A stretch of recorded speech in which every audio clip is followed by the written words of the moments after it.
오늘 우리가 함께 본 하나님 말씀은 사도행전 28장 1절부터 10절까지의 말씀입니다. 사도행전 28장 1절부터 10절까지의 말씀, 제가 읽는 성경 신약성경 236면에 있습니다. 우리 한 절씩 교독하도록 하겠습니다. 제가 먼저 읽겠습니다. 우리가 구조된 후에 안즉 그 섬은 멜리데라 하더라.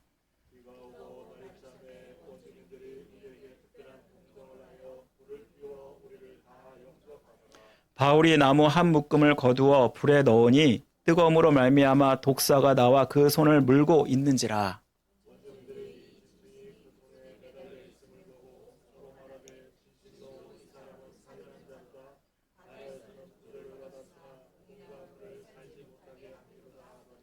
바울이 그 짐승을 불에 떨어 버림에 조금도 상함이 없더라.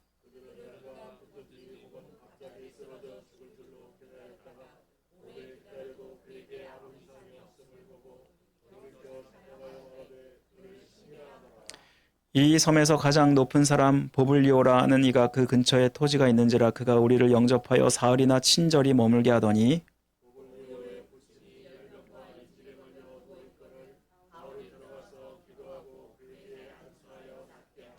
이러므로 섬 가운데 다른 병든 사람들이 와서 고침을 받고,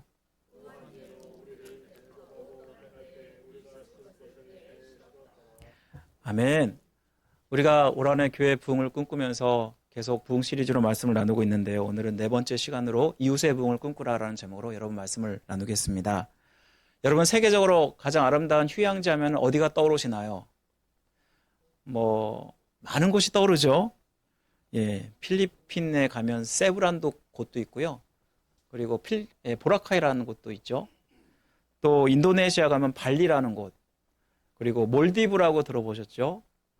그리고 멕시코에 가면은 칸쿤 가보셨을 거예요. 그리고 미국의 하와이 등등등 수많은 그런 휴양지가 있는데 멋진 바다와 멋진 풍경을 가진 곳들입니다.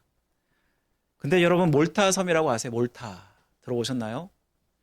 이탈리아 시칠리 섬의 지중해에 위치한 너무나 아름다운 그러한 섬입니다. 여러분, 지금 그림에 보듯이요, 1년 내내 화창하고 날씨가 맑은 날씨와 함께 아름다운 바다로 정말 유명한 곳입니다. 그래서 이곳을 뭐라고 그러냐면 지중해에 숨겨진 보물이다라고 이야기를 합니다. 이곳이 더 유명하게 된 것은 무엇일까? 바로 사도 바울이 로마로 압송되다가 풍랑을 만나서 우연히 가게 된 곳. 성경에서는 이 곳을 뭐라고 그러냐면 멜리데 섬이라고 이야기를 합니다. 그래서 오늘 본문은 이 멜리데 섬, 몰타 섬에서 일어난 일들을 배경으로 하고 있습니다. 사도 바울은 3차 전도 여행 후에 예루살렘 성전에 왔을 때 유대인들에게 잡힙니다. 그리고 이 사도 바울은 로마의 왕 가이사에게 상소를 하게 되고요. 그리고 이로 말미암아 로마로 압송이 되게 됩니다. 사도 바울이 미양이라는 곳에 왔을 때 백부장은 미양이라는 이곳보다는 베닉스라는 곳에 가서 겨울을 나고자 합니다. 우리 잠깐 3차 전도여행을 보시면요, 이 그레데라는 섬에 있는 것이 이 두 항구입니다. 사실 미양이 오른쪽에 있고 그 다음 베닉스가 왼쪽에 있잖아요. 제가 볼 땐 그렇습니다. 그런데 여러분, 굉장히 가깝잖아요. 그런데 보통 이 정도면은 갈만한 거리이잖아요. 근데 사도 바울이 그때 하나님부터 계시를 받습니다. 뭐라고 받냐면 너가 이곳에서 떠나지 말고, 그리고 이곳에서 겨울을 나야 된다라는 계시를 받는데, 만약에 떠나게 되면은 광풍을 만나게 될 것이라는 그러한 성령의 그러한 지시를 받습니다. 왜냐하면 10월, 11월은 이곳은 자주 폭풍이 일어나는 곳이기 때문이었습니다. 우리 사도행전 27장 10절 말씀 한번 볼까요? 사도행전 27장 10절을 보시면요. 그래서 사도 바울이 이 백부장에게 이렇게 이야기를 합니다.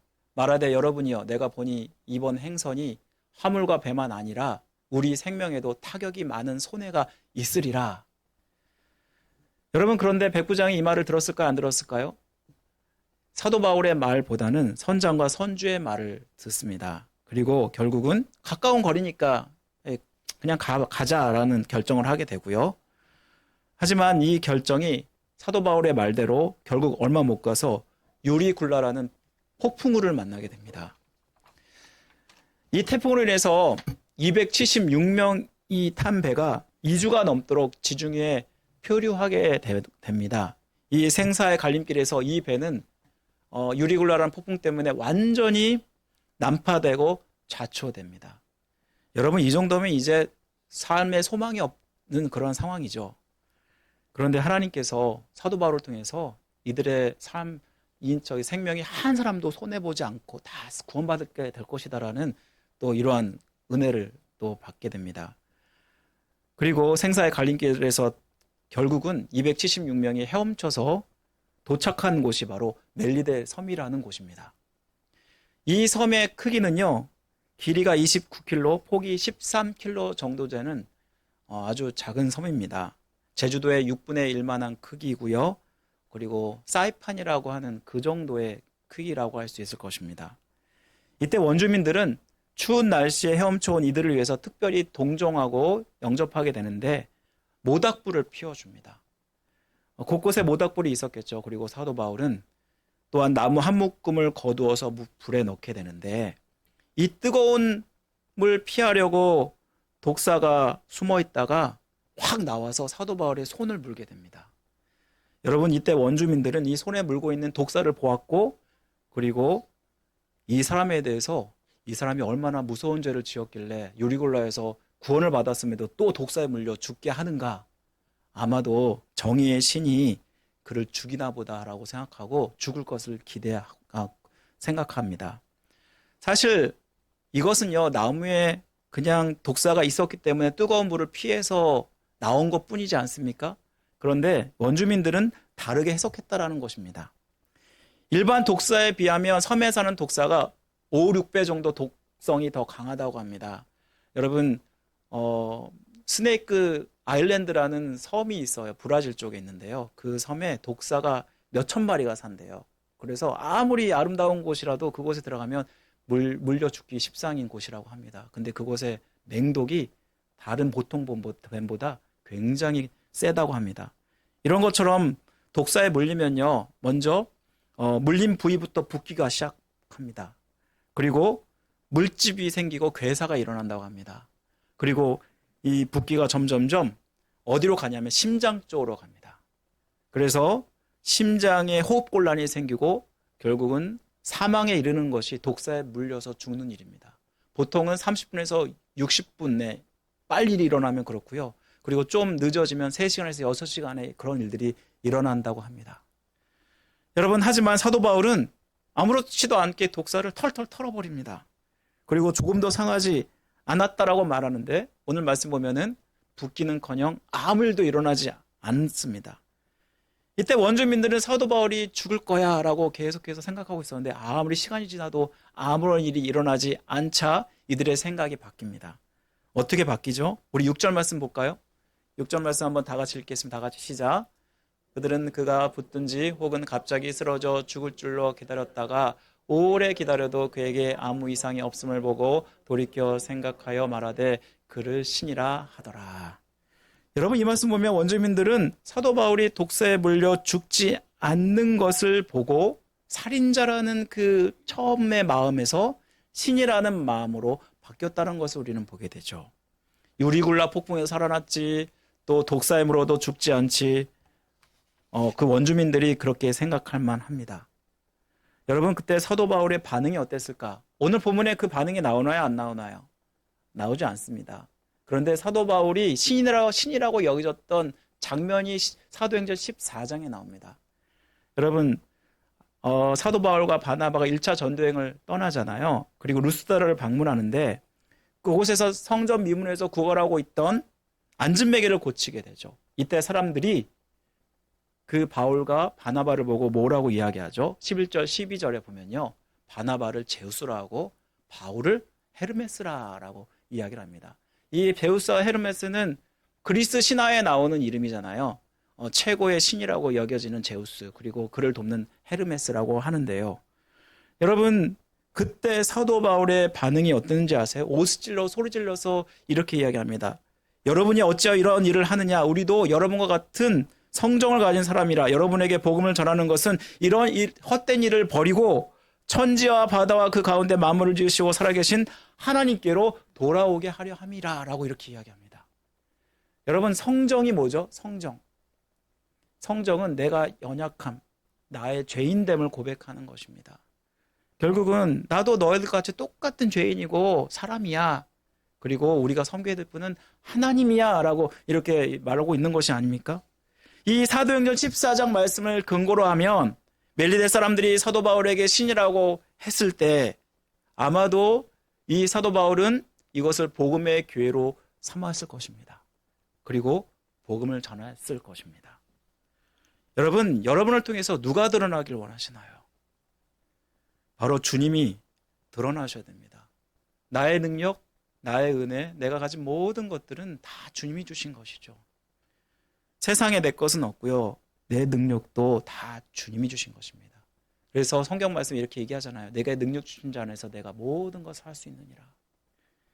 사실 물질도 그 어떤 것도 다 내 것이 없습니다. 빈손으로 왔다가 빈손으로 가는 것이 우리의 인생이 아닙니까? 문제는 내 것이라고 주장하는 순간 우리는 영적 교만에 빠진다라는 것입니다. 여러분, 혹시 이단들을 자기 자신을 뭐라 그러죠? 하나님이라고 얘기합니다. 이들의 공통점은 자기를 가리켜서 재림주다, 성령이다, 하나님이다, 또 보혜사다 이렇게 이야기를 합니다. 그런데 이들이 가지고 있는 공통점이 뭐냐면요, 자기들이 특별히 체험한 영적 체험을 특별하게 생각하고 특별한 메시지를 받았다라고 이야기를 한다라는 것입니다. 그리고 예수님의 속죄 사역을 평가절하합니다. 어떻게 평가절하하냐면 예수님은 십자가에 달려서 실패하신 분이다. 혹은 예수님은 죽으시면 안 되는데 죽으셨다. 그래서 이 대신에 내가 온 것이다 라고 하면서 자기를 하나님으로 드러낸다라는 것입니다. 여러분, 세상의 모든 것이 다 주님의 것이고요. 그리고 우리는 누구를 드러내냐 되면 주님을 드러내셔야 됩니다. 베드로와 요한이 성전 미문에 구걸하고 있던 안진뱅이를 고치게 됩니다. 금과 은은 내게 없거니와 내게 있는 모든 것을 너에게 주노니 나사렛 예수 이름으로 일어나 걸으라 했을 때 무슨 일이 일어나죠? 바로 이 안진뱅이가 일어나 걷는 사건이 일어납니다. 사람들이 크게 놀라서 누구를 주목하게 되냐면 베드로와 요한을 주목했다고 말씀하는데, 그때 사도 베드로는 뭐라고 이야기하냐면요, 왜 우리를 주목하느냐, 이를 행하신 분은 예수 그리스도다라고 하면서 복음을 전파했을 때 5천 명이 회개되는 놀라운 역사가 나타나게 됩니다. 여러분, 우리는 항상 내가 아닌 주님을 증거하는 삶을 살아야 됩니다. 여러분, 텔레톤들이 시상식에서 많은 텔레톤들이 내가 이렇게 상을 받은 것 하나님께 영광을 돌립니다 하면서 혹시 그런 장면을 보신 적 있어요? 여러분, 그걸 보면 여러분 마음이 어떤가요? 내가 저기까지 나가서 그렇게 해야 돼? 창피해. 뭐 이렇게 생각이 드나요? 아니면 와, 저 사람 대단하다, 이런 생각이 드나요? 사실 우리는 그 사람이 하는 모든 것들이 사실 용기 있는 행동이라고 할 수 있을 것입니다. 대만의 최고 권위 시상식에 하나님께 영광을 돌린 배우가 있었습니다. 그 사람의 이름이 이천주라는 배우인데요. 여러분, 대만 여러분 너무나 잘 아시잖아요.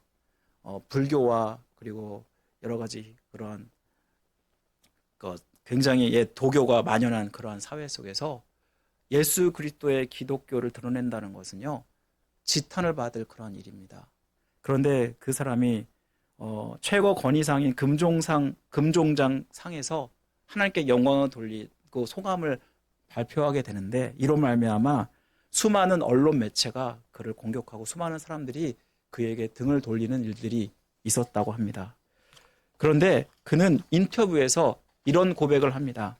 또 한 번 이런 상황이 올지라도 나는 역시 동일한 말을 할 것이다. 왜냐하면 나의 고백은 사람이 아닌 하나님께 기쁨이 되게 소망하는 마음에서 나온 것이기 때문이다. 하나님이 원한다면 내가 다른 사람의 미움을 받을지라도 나는 이것을 할 것이다. 이렇게 고백을 했다라는 것입니다. 여러분, 하나님은 여러분을 통해서 주님이 드러나길 원합니다. 우리가 성령 충만할 때 우리는 주님이 드러나면 세상에서 빛과 소금의 역할을 감당할 수 있게 된다라는 것입니다. 여러분, 그래서 나는 죽어지고 예수가 사는 삶을 살아야 한다라는 것입니다. 혹시 예수천당 불신지옥이라는 말 여러분 들어보셨나요? 이전에 한국에서요, 예수천당 불신지옥이라는 말이 굉장히 유행했고요. 이 말 때문에 여러 사람들이 논쟁이 일어났던 적이 있습니다. 지금도 저기 뉴욕이나 가면요, 예수천당 불신지옥이라는 영어로 된 팻말을 들고 다니는 사람을 가끔 볼 수 있고요. 한국에 가면 또 볼 수 있습니다. 여러분, 이 예수천당 불신지옥이라는 이 말을 했던 사람이 누구냐면 이름이 최건능 목사입니다. 여러분, 최건능 목사님은요, 평양신학교를 나왔고요. 그리고 일제의 그러한 박해 속에서 돌아가신 훌륭하신 분이십니다. 그분이 전도에 대한 열정을 못 이겨서 만든 구호가 예수천당 불신지옥이라는 구호라고 합니다. 하루는 평양의 대동거리에서 지나간 사람들에게 예수천당 불신지옥 이렇게 외쳤습니다. 그런데 그 시간에 일본군 연대장이 말을 타고 지나가고 있다가 이 말을 들었는데 너무나 큰 소리로 외친 나머지 그 말에서 떨어지는 일이 있었다고 합니다. 그 연대장은 화가 나서 그 최건능 목사님을 데려다가 매질을 하고 그리고 신문을 했습니다. 그런데 최건능 목사님은 매를 맞을 때마다 예수천당 불신지옥 이렇게 외쳤다고 합니다. 그리고 때리면 때릴수록 더 세게 크게 예수천당 불신지옥을 외쳤다고 하는데요. 그래서 일본 군인은 최건능 목사님을 이상한 눈으로 바라보면서 조롱하듯이 너가 건들기만 하면 예수천당 불신지옥이냐? 라고 묻게 되는데 그때 이 목사님이 유명한 말을 합니다. 내 속에는 예수님밖에 들어있는 것이 없기 때문에 건들기만 하면 예수님이 나오는 것입니다. 사랑하는 성도 여러분, 예수님으로 꽉 찬 이 모습이 결국 우리의 모습이어야 한다는 것입니다. 내가 예수님만을 전할 때 어둠 속에 있는 사람들이 빛으로 나오게 되고 그들이 예수 그리스도의 복음을 듣게 된다는 것입니다. 그리고 결국 우리는 이웃의 부흥을 꿈꾸게 될 수 있다는 것입니다. 여러분, 사도 바울도 마찬가지로 복음을 전합니다. 그 다음 장면이 이를 잘 보여주고 있는데 오늘 사도 바울이 독사에 물려 죽지 않은 그 신이라는 그 소식이 삽시간에 이 섬에 다 퍼지게 됩니다. 그리고 그 섬의 가장 위의 사람인 보블리오라는 추장의 귀에 들어가게 됩니다. 보블리오는 사도 바울 일행을 초청해서 사흘 동안 극진히 섬기게 되는데 그때 이 보블리오 아버지가 열병과 이질이 걸린 사실을 알게 되고 사도 바울은 그의 머리에 안수하여서 그를 고쳤다라고 말씀하고 있습니다. 여러분, 그리고 이 소문을 듣고 수많은 병자들이 찾아서 또 병을 고침 받게 되는데 여러분, 여기서 우리가 주목할 말이 있습니다. 오늘 8절과 9절 말씀 보시면요, 8절 말씀에 보블리오의 부친의 병을 낫게 했다라는 이 말과 그리고 9절 말씀 보면은 다른 병든 사람들의 병을 고쳤다라는 이 말씀은 사실 같은 말이죠. 그런데 이거를 헬라어 원문을 보면요, 다른 말로 쓰여져 있습니다. 8절에 보면은 8절에 낫게 했다라는 이 말은요, 이와 오마이라는 헬라어 원어를 쓰고요. 그리고 9절에 그 병을 고치다라는 이 말은요, 세라피오라는 말을 씁니다. 여러분, 이와 오마이나 세라피오는 둘 다 육체를 고치는 말 뜻을 가지고 있지만 이와 오마이는 한 가지 더 뜻을 가지고 있습니다. 그게 무슨 뜻이냐면요, 구원하다라는 뜻을 가지고 있습니다. 여러분, 베드로전서 2장 24절 말씀 볼까요? 베드로전서 2장 24절 말씀 보시면요, 우리 다 같이 한번 읽어보겠습니다. 다 같이 시작. 진이 나무에 달려 그 몸으로 우리의 죄를 담당하셨으니 이는 우리로 죽고 의에 대하여 살게 하려 하심이라. 그가 채찍에 맞음으로 너희는 나음을 얻었나니. 여기 보시면 나음을 얻었다는 말씀이 이와 오마이예요. 그런데 여기서 이와 오마이는 어떤 뜻이죠? 전체적인 맥락에서 죄 속죄받고 구원받는다는 뜻을 가지고 있죠. 또 한 가지 한번 볼까요? 우리 요한복음 12장 40절입니다. 한번 다 같이 읽겠습니다. 다 같이 시작. 저희의 눈을 멀게 하시고 저희의 마음을 완고하게 하셨으니 이는 저희로 하여금 눈으로 보고 마음으로 깨닫고 돌이켜 내게 고침을 받지 못하게 하려 함이니라 하였습니다. 여기 보시면 고침을 받지 못하게 돼 고치다 이 말이 무슨 뜻이죠? 이와 오마이 이 전체적인 맥락에서는 구원을 받다라는 뜻을 가지고 있어요. 이 말을 통해서 무엇을 깨닫냐면 사도 바울은 멜리데 섬 사람들에게 복음을 전한 건 맞아요. 그렇지만은 그가 집중했던 사람은 누구냐면 보블리오라는 추장이었다는 사실을 우리에게 말씀해 주는 것입니다. 병을 고칠 때 이들은 복음도 함께 들었을 것입니다. 할아버지가 고쳐지는 자기 아버지가 고쳐지는 장면들을 이 추장은 함께 보고 있었을 것이고 그 가족들은 다 보고 있었을 것입니다. 그러면서 이 병이 바로 죄로 말미암은 것이고 그리고 예수 그리스도를 믿어야 우리가 속죄함 받고 구원받는다는 이 복음의 소식을 이들은 분명히 들었고 믿었다라고 말씀을 하고 있습니다. 여러분 지금 이 멜리데오의 섬은요 사도 바울이 우연히 간 곳입니다. 그런데 사도 바울은 이것 또한 선교 전략으로 복음을 전했다는 것을 말씀해 줍니다. 여러분 사도 바울이 가는 곳마다 주로 사도 바울은 큰 대도시를 중심으로 복음을 전했다는 거 여러분 아시죠? 고린도라든지 에베소라든지 그곳은 다 항구가 있고 그리고 사람들이 쉽게 왔다 갔다 할 수 있고 사람들이 많이 있는 대도시입니다. 그런데 그 대도시에 주로 머물면서 복음을 집중적으로 사도 바울은 전하는 모습을 보여주고 있는데 이것이야말로 땅끝까지 효과적으로 복음을 전하는 그가 쓴 전략임을 우리는 깨닫게 됩니다. 여러분 역사상으로도 이러한 일들은 쉽게 우리가 볼 수 있습니다. 로마가 기독교화된 게 313년에 밀라노 칙령 때문이었습니다. 예수 그리스도를 영접하고 믿은 콘스탄티누스 대제가 밀라노 칙령을 선포하게 되는데 이 칙령의 중심은요. 박해를 받고 있던 이 기독교를 공식적인 종교로 인정하는 것이었습니다. 이로 말미암아 로마 전체가 기독교화되는 놀라운 역사가 나타나지 않습니까?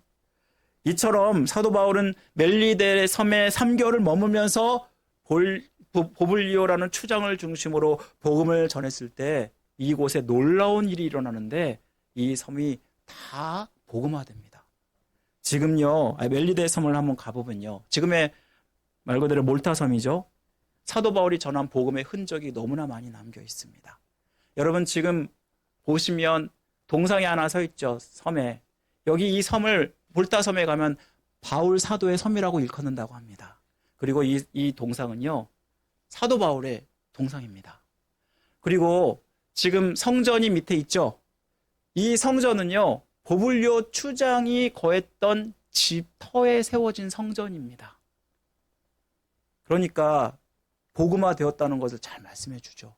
그리고 그 위에 보시면요 이것은 동굴인데요. 이 동굴 위에도 성전이 세워져 있습니다. 교회가 세워져 있습니다. 그런데 이 동굴은요 사도 바울이 3개월 동안 머물면서 기도하러 갔던 곳이라고 합니다.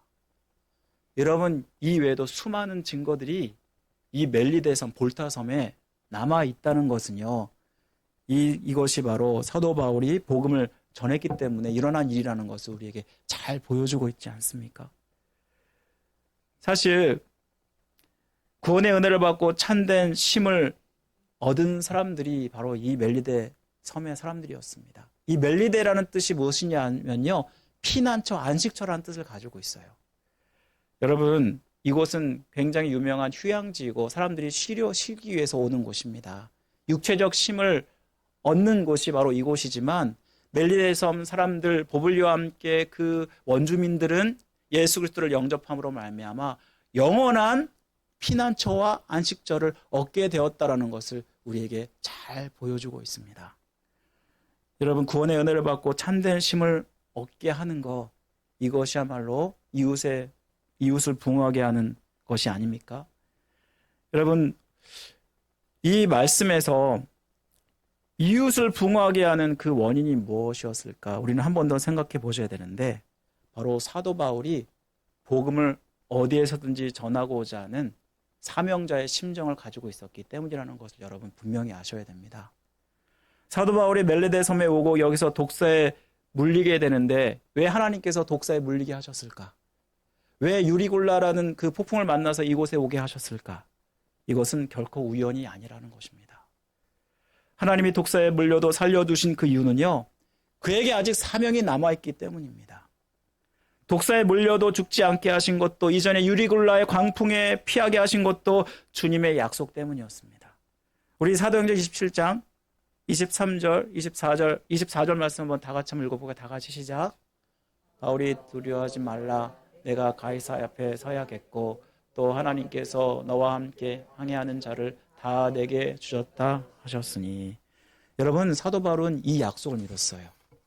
그러니까 아무리 광풍이 치는 죽음의 상황, 죽어야 될 그러한 위협의 상황 속에서도 그의 믿음은 끄떡하지 않았고 그 마음은 평안했어요. 왜냐하면 그 마음 가운데는요, 하나님의 약속이 있었기 때문이에요. 그리고 결국 다른 사람까지 위로를 합니다. 276명의 사람들에게 너희 중에 머리카락 하나도 잃을 자가 없다라고 하면서 생명을 약속했고 결국 그 일들이 일어나게 되지 않습니까? 독사에 물려도 하나님은 그에게 아무 일이 일어나지 않게 하신 것은 로마의 가이사 앞에 서야 되는 사명이 그에게 남아있기 때문이었습니다. 사도 바울은 이 마음으로 자기의 사명을 감당했던 것입니다. 그래서 독사에 물려도 아무렇지 않게 떨궈낼 수 있었던 것이고 이 고난을 복음의 기회로 삼았던 것입니다. 그리고 기회가 왔을 때 복음을 전함으로 말미암아 그 이웃을 부흥케 하는 놀라운 역사가 일어났다라는 것입니다. 여러분, 성도들이 두려워할 대상은 유리굴라라는 폭풍이 아니라 독사라는 것도 아닙니다.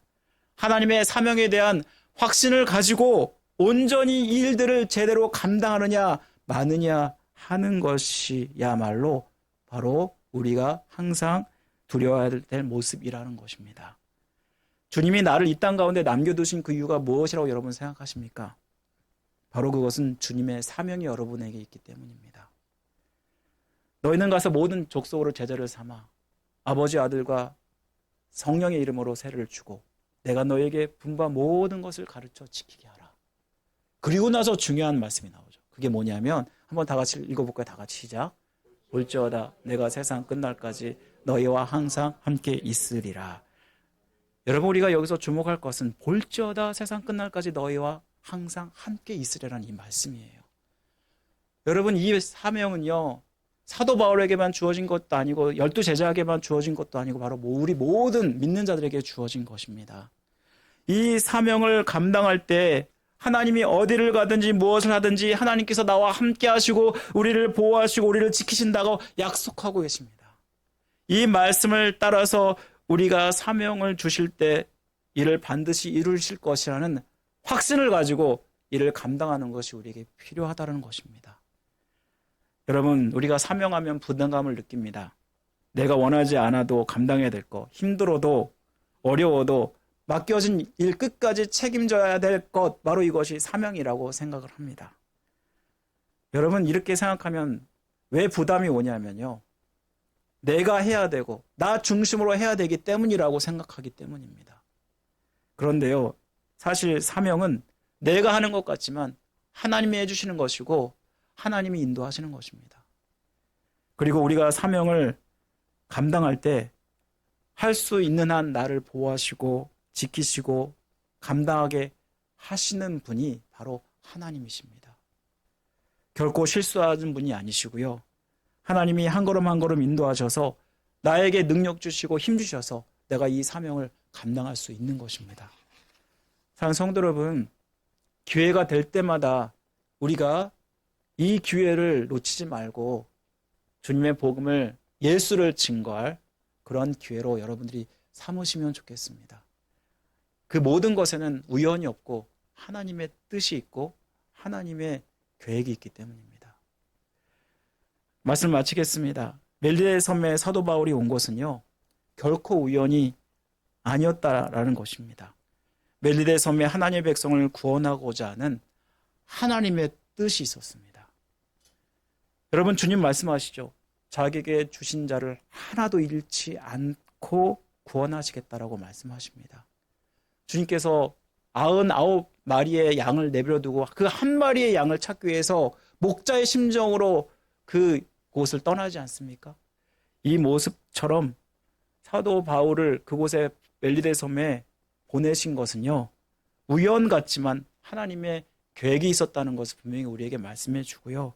유리굴라도 광풍도 독사도 결코 좌절시킬 수 없고, 결국은 하나님은 이를 통해서 하나님의 일들을 이루어 가신다는 사실을 우리는 깨닫게 되지 않습니까?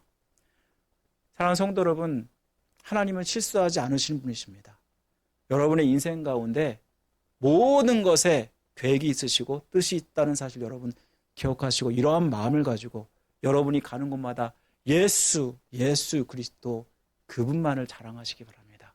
그러면 여러분을 통해서 수많은 영혼들이 구원받고, 그리고 이웃을 부흥케 하는 놀라운 역사가 우리 새소망교회 성도 여러분을 통해서 일어날 줄을 믿습니다.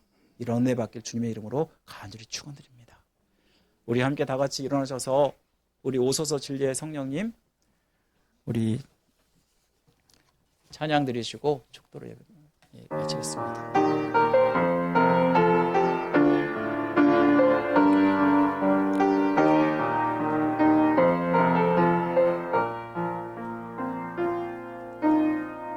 오소서 진리의 성령님, 이 땅 흔들며 임하소서.